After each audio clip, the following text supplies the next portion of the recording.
மெயினாக நான் இந்த கதையை ஏன் ஒத்துக்கிட்டேன்னா கிட்ஸ் மத்தியில் போய் இந்த படம் வந்து போய் சேரும். அண்ட் அதே மாதிரி கிட்ஸுக்கு ரொம்ப ரொம்ப பிடிக்கும். வீட்டில் இருக்கிற குட்டி குட்டி நண்பர்களுக்கு வந்து ஒரு ஃபஸ்ட் டைம் இந்த மாதிரி ஒரு ஒரு நல்ல ஹை குவாலிட்டி கிராஃபிக்ஸ் பார்த்துருப்பாங்க.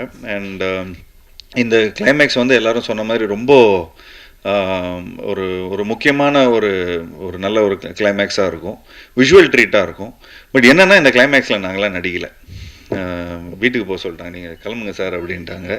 ஸோ நான் அப்போது சொல்லிகிட்டு இருந்தேன், சார் என்ன சார் இந்த மாதிரி கிளைமேக்ஸில் சாதாரணமாக ரோப் கீப்லாம் போட்டு கொஞ்சம் பயங்கரமாக ஃபைட்லாம் இருக்கும், எனக்கும் அர்ஜுன் சார் அப்புறம் நம்ம ஃபாரினர் ஒருத்தர் இருக்கார், ஸோ ஃபுல்லாக போட்டு பரட்டி எடுப்பீங்கன்னு பார்த்தா வீட்டுக்கு போக சொல்கிறீங்களே சார் அப்படிங்கிற மாதிரி சொன்னாங்க.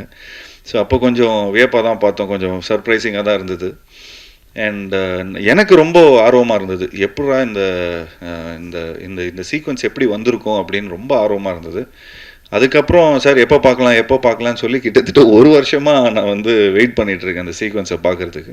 பட் கடைசியில் இப்போது லாஸ்ட் ஒரு ஒரு 1 month முன்னாடி தான் அந்த சீக்வன்ஸை பார்த்து உண்மையிலே ரொம்ப நல்லா, அதாவது இந்த நிறைய எஃபர்ட்ஸ் எடுத்திருக்கார் படம் ஃபுல்லாகவே. அவ்வளோ யானை இருக்கும், அது இருக்கும், செட்ஸு நிறையா இருக்கும். ஸோ அதெல்லாம் தாண்டி இதெல்லாம் இவ்வளோ பேக்கேஜெலாம் தாண்டி இந்த மாதிரி ஒரு கிளைமேக்ஸை வந்து பார்க்கும்போது ஒரு ஒரு நல்ல நிறைவு இருக்கும், நல்ல ஒரு பிரம்மாண்டம் இருக்குது அதில்.